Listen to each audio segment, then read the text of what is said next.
What's up, everybody? I know I'm a little late for the reaction to the Anton Daniels and Corey Holcomb situation that happened right out there on the 5150 podcast. But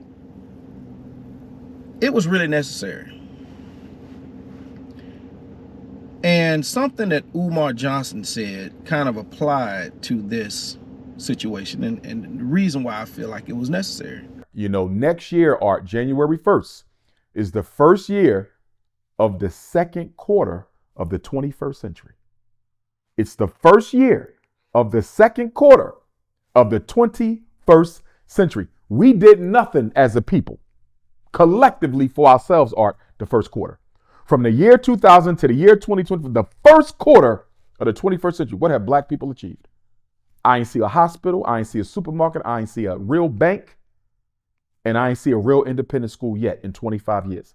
I don't see no manufacturing. I don't see no distribution. I don't see no community defense. We do have our defense organizations, but I haven't seen them come together yet and create a national system for community patrol. There's a lot we need to do, Art, that we better do. And if we don't do it, I'm not sure if we survive the second quarter of the 21st century.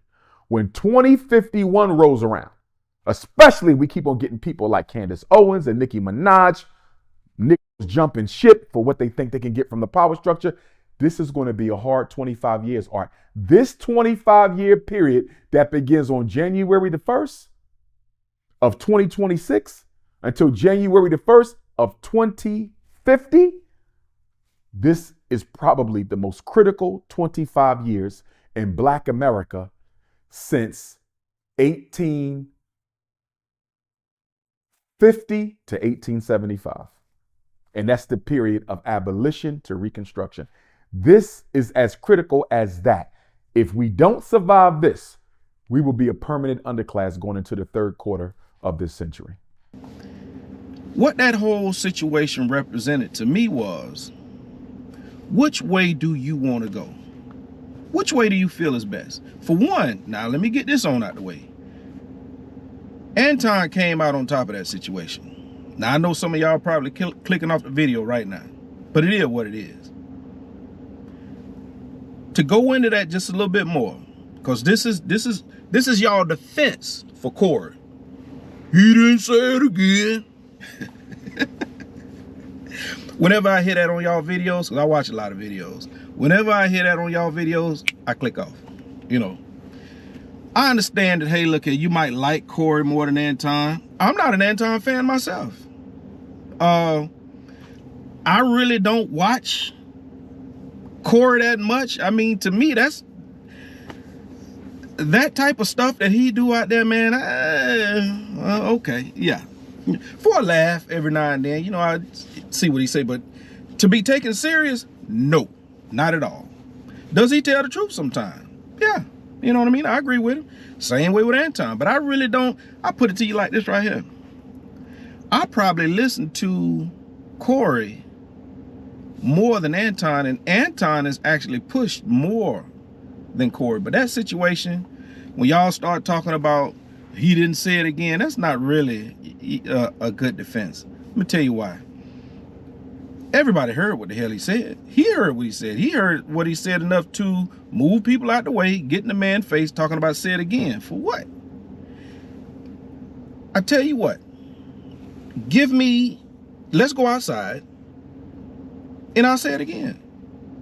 But I'm not finna give you an opportunity to sucker punch me, right? For anybody that's out there listening, if somebody get up in your face talking about say it again, even if you want to go ahead and get off, give yourself a little bit of space. Give yourself a little bit of distance. Because soon as you say it, he's going to try to surprise you with a punch, right? But now you give that joker some distance and you see it, okay, ding, ding, ding, now it's on. That's how you handle that. And again, Corey had to call his bluff. To me, that's just my opinion. Everybody else got theirs is mine, right? Corey had to call the man bluff. If he say, hey, come on, let's go outside, get up and go outside. You pissed off. You moving people out the way. You're yelling at Darlene. Let's go outside.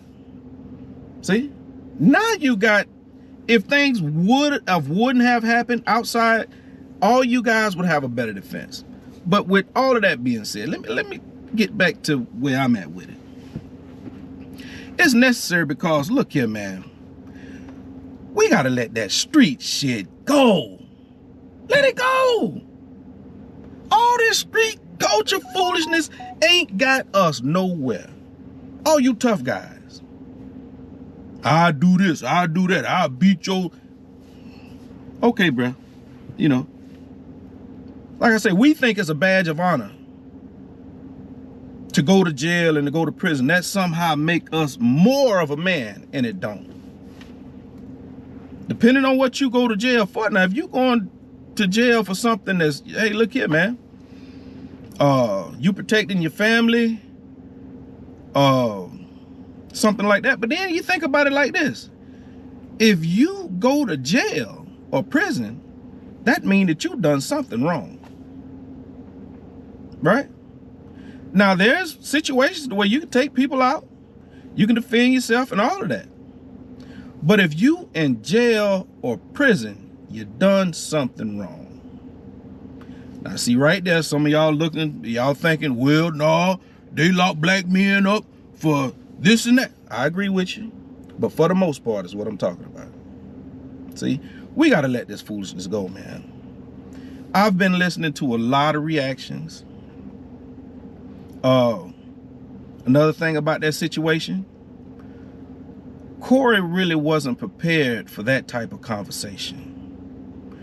Corey can have a conversation with the boys on the block. But when it comes to sitting down and you know, talking about serious issues, political issues, things like that, things that's above the hood, that's not the person to talk to. When I first seen that episode, I'm like, now why is he there? You understand what I'm talking about? Why do you have Anton on your platform? Right? And I think it went the only way that it could go. And I think that for them, it ended the best way they could. Nobody got hurt. You know, both of them still got their channels, their platforms, things of that nature. So, you know, hey, look here, man. But a lot of us out here, we love to see violence. We think the only way to respond is with violence. And that's not the case, man. There's a time and a place for you to be violent. Right? That ain't it. When we talking to each other, when we trying to have conversations with each other, when we trying to get some type of understanding from one another, you know, that's not the time for violence. That's the time to get some type of understanding from somebody. And see, if Corey would have just let the brother speak, ask questions, everything that he got wrong, he still would have got the reactions from his comment sections and people responding, you know, that would have just said, hey, look here, man, either he's right or he's an idiot. And they would have broken down. But I guess he was feeling like, look here, man, I can't let this guy, you know, out-talk me on my own show or make it feel like he's smarter than me on my own show. So Corey kept bringing it down, down, down, down, down until he made that comment about you kiss white people's ass. See, that's right there in his lane. But he wasn't expecting no boy to say what he said, which we all heard it. And that's, you know, his opportunity to, hey, look here, man, you know, I'm finna get gutter with it. You know what I'm saying? I'm finna show young men what to do. And really, that ain't to do. If you let words control you, you're gonna be in a whole lot of trouble. You know what I'm saying? You're gonna have a hard life. If words get you in trouble. If words cause you to lose full control of your emotions, it's gonna be a rough go for you. You understand? We gotta let that street code, man, we gotta burn that street code. Yep. I'm gonna say that. We gotta burn that street code, man. That street code ain't helped nobody with nothing. It's not beneficial at all. We need a code of conduct that's actually beneficial to the people of our community. All of it, all of it, all of it. Black culture need to be re-examined. I've been saying that. If you look back at our video, I've been saying that for years. Black culture need to be re-examined. We need to look at this thing and be like, hey, look here, this works, this don't. This works, this don't. Get rid of that. Get rid of this. Get rid of that. You know what I mean? And we need to put things in the code that actually work for us and promote that.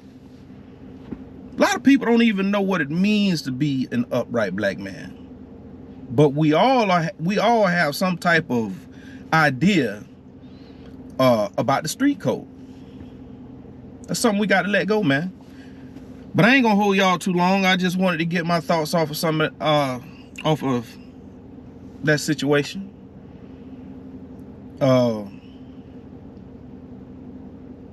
It had to happen. Who do you want to be? Who do you want? Which road do you want to do? You want to follow that? Hey, look here, man. This intellectual road, or do you want to travel this street culture, hood code, tough guy code? You know, ain't nobody gonna disrespect me. Really and truly, what you saying is you ain't finna let nobody black disrespect you, because you get disrespected by white folks all the time and you don't do nothing. Nothing.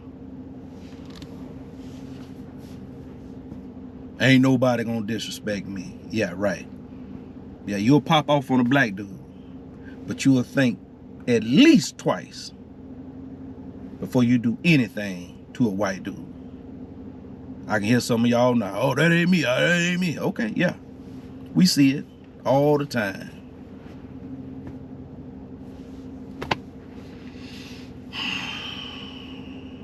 I'ma holler at y'all. Y'all live right, play fair. Holla at me.